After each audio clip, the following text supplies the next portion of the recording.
Tell me about why you picked the title you did. Providing Promise. It's got so much meaning. When I first started writing, and I would say to people just in general, asking them for their opinion, which sometimes is not a good thing, I said, I'm going to title the book Providing Promise. And I got a lot of pushback on it because it didn't make sense. But then I explained to them that when my husband died, when his plane crashed, they were in the middle of doing Operation Provide Promise.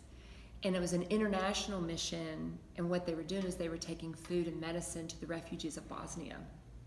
So he died during a humanitarian mission, and on his marker in Arlington, it says Operation Provide Promise. But what I want the reader to know is that God is our provider, and he gives us promises throughout his word.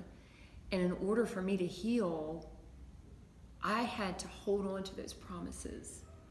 So that's why my ministry is titled Providing Promise, because I want men and women to know that they have a provider, and he promises us that he's never going to leave us or forsake us, and they're going to make it whatever they're going through.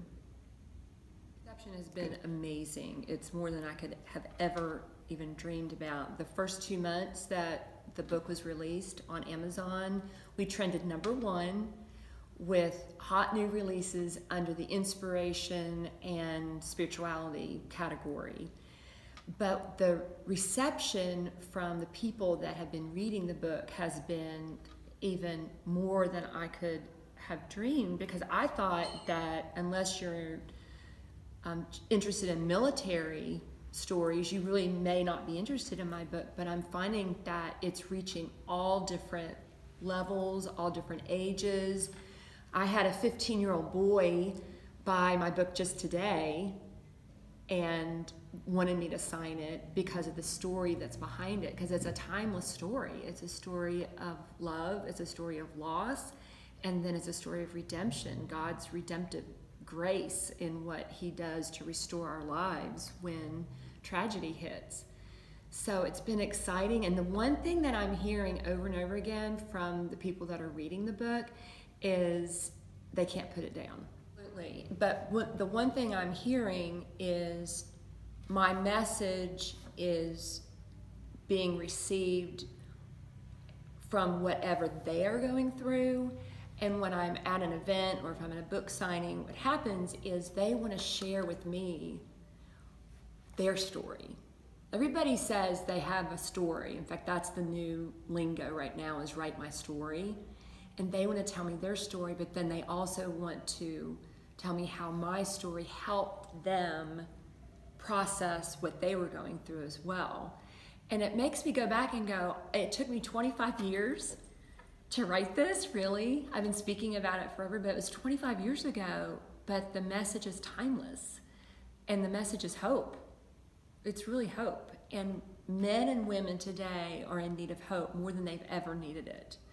And there's so much crisis that's happening in our country and around the world that they want to have something to hold on to when they're going through their own crisis of belief.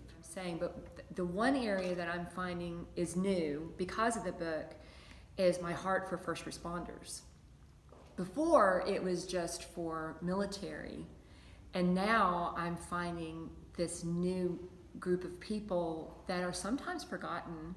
I don't know that they have a faith-based person as their advocate, but I'm finding that that's a whole new group of people that need to know that we appreciate them.